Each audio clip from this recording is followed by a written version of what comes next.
அஸ்ஸலாமு அலைக்கும் ரஹ்மத்துல்லாஹி பரகாத்துஹு. அல்லாஹ்வின் மாதம் என்று சிறப்பு பெற்ற இந்த முஹர்ரம் மாதத்தில் சிறப்பான நாள் ஆஷுரா நாள்.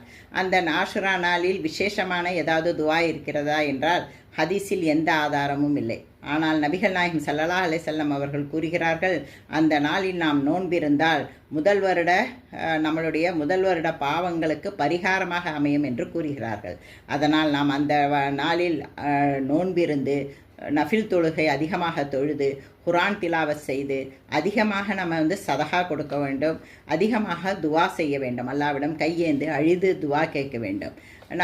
விசேஷமான துவா என்று எதுவும் இல்லாவிட்டாலும் நாம் இவ்வாறு கேட்பதனால் நம்முடைய பாவங்கள் மன்னிக்கப்படும், நம்ம துவாக்கள் ஏற்கப்படும் என்று நபிகள் நாயகம் ஸல்லல்லாஹு அலைஹி வஸல்லம் அவர்கள் கூறுகிறார்கள். முதலாவதாக நாம் அஸ்தஃபிருல்லாஹ் வ தூபு இலைஹ் என்று அல்லாஹ்விடம் இறைந்து நம்முடைய பாவ மன்னிப்பிற்காக அதிகமாக அஸ்தஃபிருல்லாஹ் என்று கேட்க வேண்டும். இரண்டாவதாக மூசா அலைஹிஸ்ஸலாமையும் அவருடைய சமூகத்தையும் அல்லாஹு தாலா ஃபிரௌனிடம் பாதுகாத்தது இந்த ஆஷுரா நாளில்தான்.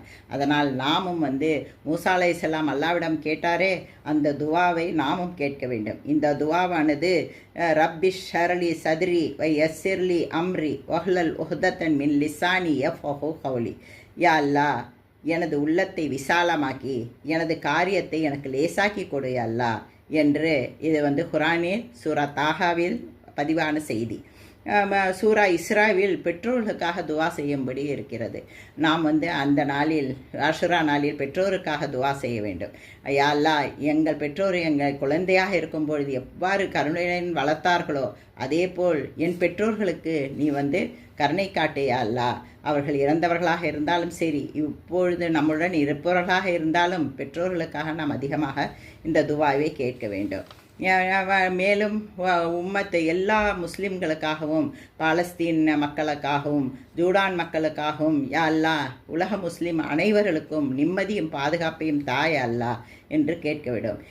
முடிந்த அளவு நாம் இந்த துவாக்களை அதிகமாக படிக்க வேண்டும், அல்லாஹ்விடம் இறைந்து கேட்க வேண்டும். எல்லாவற்றுக்கும் மேலாக அல்லாஹு தாலா குர்ஆனில் நமக்காக ரப்பனா ஆத்தினா ஃபித்துன்யா ஹசனத்தம் வஃபில் ஆஹிரத்தி ஹசனத்தம் வக்கீனா அதாபன்னார். யா அல்லாஹ், உலகத்தில் நன்மையை தா அல்லாஹ், மறு உலகத்தில் நன்மையை தா அல்லாஹ், நரக நேர்ப்பிலிருந்து வேதனையிலிருந்து எங்களை காப்பாற்றி விட யா அல்லாஹ் என்று அதிகமாக கேளுங்கள். யா அல்லாஹ், உனக்காகவே செய்யும் இந்த அமல்களை தூய்மையானதாக ஆக்குவாயாக, உன் அடியார்களுக்கு பயன்களை அளிப்பாயாக, மறுமை நாளில் இதை எங்கள் நற்செயல்களின் தராசில் சேர்ப்பாயாக. ஆமீன் ஆமீன் யா ரப்பல் ஆலமீன். அஸ்ஸலாமு அலைக்கும்.